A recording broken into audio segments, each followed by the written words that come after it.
ఒకవైపు బీసీ రిజర్వేషన్ల టెన్షన్, ఇంకొక వైపు ముంచుకొస్తున్న జూబ్లీ హిల్స్ ఎన్నికలు, ఇంకా తేలని అభ్యర్థి ఎంపిక. రాష్ట్ర రాజకీయాలు పీక్స్ లో ఉన్న ప్రస్తుత తరుణంలో మంత్రుల మధ్య మొదలైన కుల పంచాయతీ కాంగ్రెస్ పార్టీలో కలకలం రేపుతోంది. ముగ్గురు మంత్రులు ఇద్దరు వివాదాలుగా కొనసాగుతున్న ఈ ఇష్యూకి కారణం కులం కంపా లేక కమ్యూనికేషన్ గ్యాపా? అడ్లూరి మనోభావాలు ఎందుకు దెబ్బతిన్నాయి? దీనిపై మంత్రులు పొన్నం, వివేక్ల వర్షన్ ఏంటి? జీవితం వాళ్ళు దున్నపోతు వానికి ఏం వస్తున్నా స్టార్ట్ అయినాక జాయిన్ అవుతారా एग्जैक्टली पूछते नहीं तो हम पहले आप एक दो लोग बोलो, बोलने के बाद आप बोलो और आप बोलने के बाद हम दोनों कुछ बचे तो बोलते करो। आने दो मेन शुरू आप बोलो, आप मेन एक्टर उन्होंने साइड एक्टर क्या बोले थे, क्या आप बोलो, आप ब्रीफ करो। ఇదిగో ఇదే వీడియో ఇప్పుడు తెలంగాణ మంత్రుల మధ్య కులాల చిచ్చు పెట్టింది. జూబ్లీహిల్స్ ఉప ఎన్నికల నేపథ్యంలో ఈ నెల 5న మీడియా సమావేశం నిర్వహించారు మంత్రులు. సమావేశం ప్రారంభానికి ముందు తన పక్కనున్న మరో మంత్రి వివేక్ తో మాట్లాడుతూ ఈ కామెంట్స్ చేశారు పొన్నం ప్రభాకర్. అనంతరం మీడియా సమావేశానికి వచ్చిన కొందరు యూట్యూబర్లు ఈ వీడియోను సోషల్ మీడియాలో పెట్టడంతో రచ్చ మొదలైంది.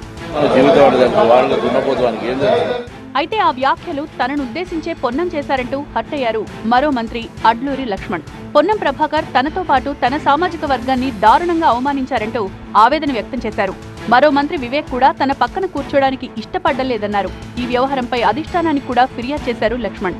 ఆయన జరిగిన యథార్థాన్ని వాస్తవాన్ని ఒప్పుకొని తప్పని క్షమాపణ కోరితే ఆయన గౌరవం ఉంటుంది.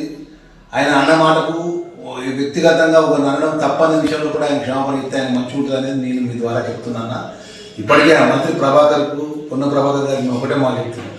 అటు డాక్టర్ వివేక్ మా వర్గము మంత్రి అనుకున్నప్పటికీ ఆయన లేచిపోతే ఆయన వస్తాడా రాడని ఆయన కొద్దిగా అవమానం, నేను ఉండని వెళ్ళిపోతా అంటాడు. మేము ఆయనకు మేము వాళ్ళ వర్గాన్ని మేము ఆ వర్గంకి వచ్చిన వాళ్ళంగా. ఆదిలాబాద్ పర్యటనలో కూడా ఈ అంశంపై రియాక్ట్ అయ్యారు మంత్రి అడ్లూరి లక్ష్మణ్. పొన్నం చేసిన వ్యాఖ్యలను ఆయన విజ్ఞతకే వదిలేస్తున్నానని, ఈ వ్యవహారంపై అధిష్టానమే నిర్ణయం తీసుకుంటుందని చెప్పారు. మా పార్టీ నాయకత్వం చూసుకుంటుంది, మా సీఎం గారు చూసుకుంటారు. మా పార్టీ ముఖ్యం మా పిసిసి అధ్యక్షులు గారు ఈ విషయాన్ని కూడా చర్చిస్తా అని చెప్పినారు. వారు ఇచ్చిన మాట ప్రకారం మేము దాని విషయంలో మాట్లాడితే వారి విజ్ఞతగా వదిలిపెడుతున్నాం. అయితే ఇది కేవలం కమ్యూనికేషన్ గ్యాపే అంటున్నారు పొన్నం ప్రభాకర్. తాను ఎవరిని ఏమీ అనలేదన్న పొన్నం తన మాటల్ని వక్రీకరించారని ఆరోపించారు. ఇది బీఆర్ఎస్ బీజేపీ కుట్ర అని ఆరోపించారు. ఏమీ అనలేదు. టీఆర్ఎస్ బీజేపీ కాన్స్పిరెన్సీగా చేసేటువంటి వాడికి ఎవరు స్పందించకుండా ఉంటే మంచిది. నేను ఏదైనా ఉంటే పార్టీకి నేను తప్పకుండా వివరణ చెప్పాను. నేను పిసిసి ప్రెసిడెంట్ గారు చెప్పినాను జరుగుతున్న పరిణామాలు అంతే తప్ప దానికి ఇంకా ఇష్యూ లేదన్నా ఉంటే అసలు ఆ రోజు ఏమనలేదు అక్కడే జరుగుతుంది. అటు మంత్రి వివేక్ కూడా అడ్లూరి వ్యవహారంపై రియాక్ట్ అయ్యారు. లక్ష్మణ్ తనపై ఎందుకు విమర్శలు చేశారో తెలియదన్న వివేక్ ఎవరిని విమర్శించాలనే ఉద్దేశం తనకు లేదని స్పష్టం చేశారు. పొన్నం అడ్లూరి వ్యవహారం తీవ్ర దుమారం రేపుతోండడంతో ఇద్దరిని కూర్చోబెట్టి మాట్లాడేందుకు టీపీసీసీ చీఫ్ మహేష్ కుమార్ గౌడ్ రంగంలో దిగారు. మరోవైపు పొన్నం వర్సెస్ అడ్లూరి ఎపిసోడ్ లో మాదిగ సామాజిక వర్గానికి చెందిన కాంగ్రెస్ ఎమ్మెల్యేలు టీపీసీసీ చీఫ్ మహేష్ కుమార్ గౌడ్ తో సమావేశమయ్యారు. పొన్నం గారిని లక్ష్మణ్ గారిని ఇద్దరిని పిలుస్తా ఉన్నాను.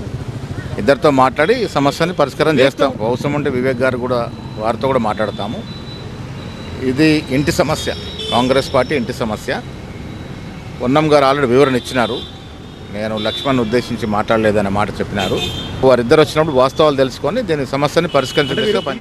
మరోవైపు ఈ వ్యవహారాన్ని చక్కదిద్దేందుకు తాను ప్రయత్నిస్తున్నట్లు వచ్చిన వార్తలను ఖండించారు మంత్రి శ్రీధర్ బాబు. ఈ వ్యవహారంతో తనకు ఎలాంటి సంబంధం లేదని స్పష్టం చేశారు. మొత్తానికి కీలక ఎన్నికలకు ముందు మంత్రి వర్సెస్ మంత్రులుగా మారిన ఈ ఎపిసోడ్ కు అధికార పార్టీ అధిష్టానం ఏ విధంగా శుభం కార్డు వేస్తుందో చూడాలి.